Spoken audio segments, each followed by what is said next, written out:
kasih Pak Direktur, Bapak Ibu, promotor dan promotor yang saya hormati, rekan-rekan penguji internal dan setia ada penguji eksternal, dan Bapak Ibu Guru Besar yang hadir di Zoom, terutama Bapak Saudara Retno. Selamat sejahtera sampai pada berjumpa. Pada ujian tertutup akan kita tanya keseluruhan secara umum penguasaan Anda terhadap disertasi. Hari ini adalah ujian terbuka. Tadi Pak Rusdi sudah tanyakan tentang materi, terus bagaimana Ibu akan mensosialisasikan melalui diskusi. Saya ingin tanya pertama dulu. Ini penelitian dilakukan tahun berapa? 2022 kan? 2023. 23. Baik. Berkaitan dengan novelty hasil temuan Anda dengan banyaknya pengalaman yang Anda ikuti selama pelatihan di berbagai negara, tentu kan sudah dapat satu pemikiran dengan hasil disertasi yang Anda lakukan sekarang ini. Dengan pembelajaran blended, flipped classroom, dan pembagian menjadi 50-50, 50%. Kalau Anda ditanya, nanti tentu akan sesuai dengan implikasi teoritis ya.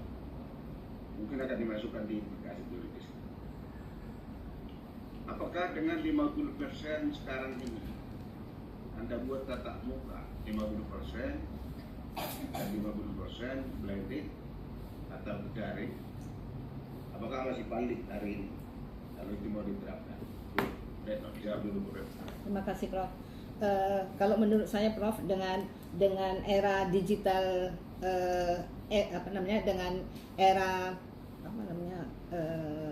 era teknologi 4.0, kemudian era society 5.0, menurut saya untuk pembelajaran sekarang semuanya pada umumnya berbasis TPEC, teknologi pedagogical and content knowledge. Jadi pembelajaran itu sebenarnya lebih pada berfokus pada student centered learning, kemudian juga memberikan keleluasaan independent learning bagi mahasiswa untuk mengeksplor lebih lanjut.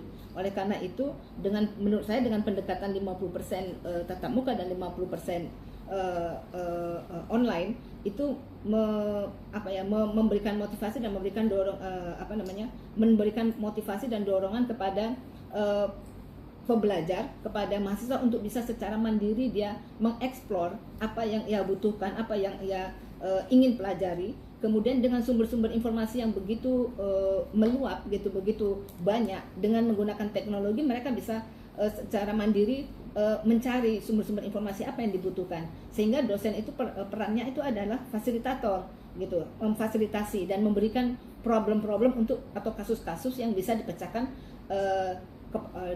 oleh peserta didik. Kemudian bagaimana tentang kolaborasi dalam era digital ini, tentunya dengan bagaimana memanfaatkan fasilitas dan infrastruktur yang ada, akses internet, kemudian dan berbagai media digital, maka setiap individu baik dosen maupun mahasiswa menurut saya memang sudah saatnya untuk adaptif gitu terhadap perkembangan gitu. Kemudian lembaga pendidikan sendiri seperti universitas, ya itu mau tidak mau menurut saya memang harus memberikan infrastruktur yang memadai untuk bisa terlaksananya proses pembelajaran yang efektif melalui media digital gitu. Dan menurut saya ini hanya sebagai sih penggunaan LMS, Learning Management System ini, dengan 50-50 ini sebetulnya masih bagian, menurut saya dalam perspektif yang besar masih merupakan bagian yang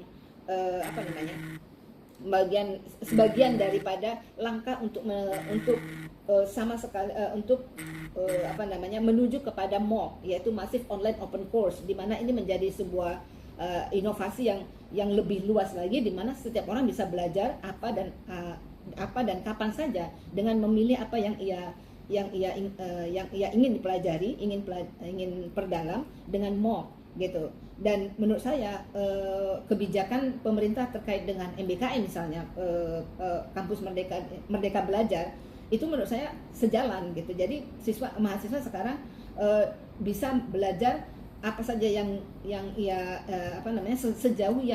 sejauh itu relevan dengan capaian pembelajaran atau profil lulusannya, dia bisa belajar secara bebas memilih materi kuliah apa yang ia ingin dalami. Jadi menurut saya ini model saya itu masih seiring dengan perkembangan itu. Itu menurut saya, Prof. Terima kasih, Prof.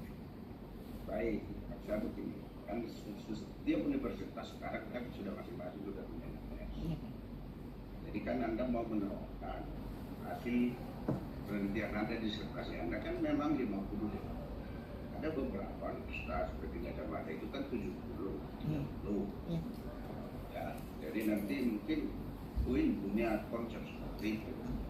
Ya, apakah Anda berani menyatakan itu? Harus berani sebenarnya diindikasi tertulis pelajaran ilmu perpustakaan kalau 50% daring, karena saya baca di aplikasi tertulis Anda menunjukkan karena itu kan sudah bisa dimasukkan di aplikasi tertulis. Kalau itu sudah hasil penelitian dan Anda kan sudah mengikuti berbagai pelatihan di berbagai negara, berarti kan konsennya sebenarnya sudah dapat.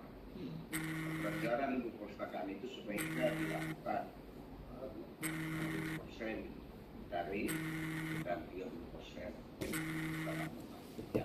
Ya, baik, terima kasih, Prof. Masukannya. Kemudian saya lihat di disertasi Anda itu kan 16 kali pertemuan ya. Iya, Prof. 16 kali pertemuan, 8 kali pertemuan dari 8 kali pertemuan dalam panjang.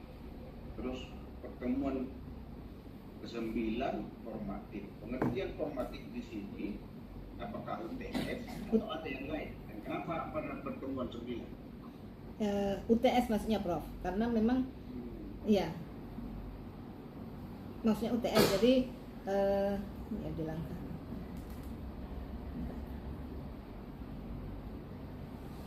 Ya mungkin kalau di perguruan tinggi kan mungkin tidak perlu diperbaiki di UTS, bisa dibuat formatif, Pak. Mungkin itu aja nanti yang perlu di karena mungkin hampir sama ya untuk perkuliahan di dengan di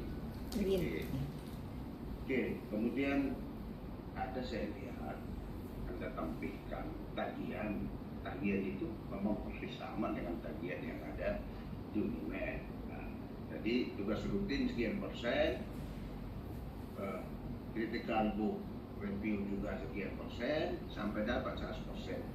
Itu dilakukan hanya pada saat penelitian atau memang dalam sehari-hari pun melakukan itu? Ya, ya, Prof. Kalau itu pertanyaan, memang selama ini dari sejak kapan ya, 2014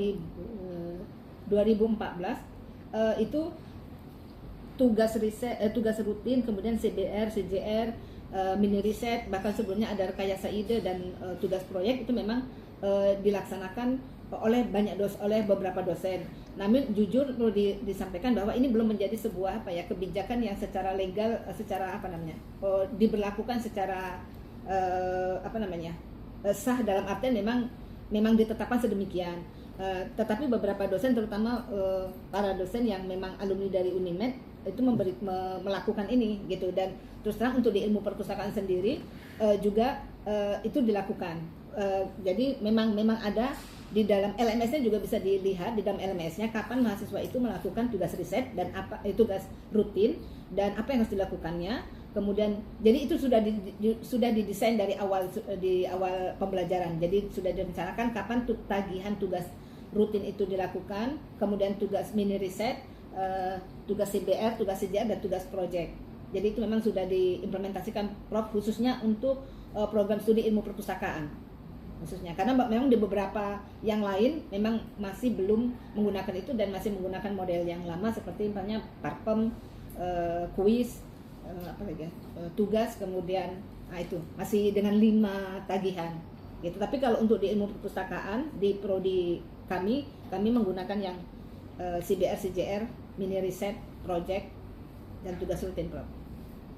Ya, jadi temuan-temuan itu yang harus disampaikan. Iya, baik, Prof. Temuan-temuan bagian PPT karena itu sudah masih penelitian angka dan masih pengalaman angka beberapa pihak. Terus temuan tadi kalau memang cocok kan harus disampaikan. Jadi sudah disebutkan, ternyata itu bisa cocok untuk Queen, ya harus digunakan dengan baik. Terima kasih Bu Reno. Mungkin itu Pak Direktur dari saya. Terima kasih, Prof. Terima kasih pada Bapak Dr.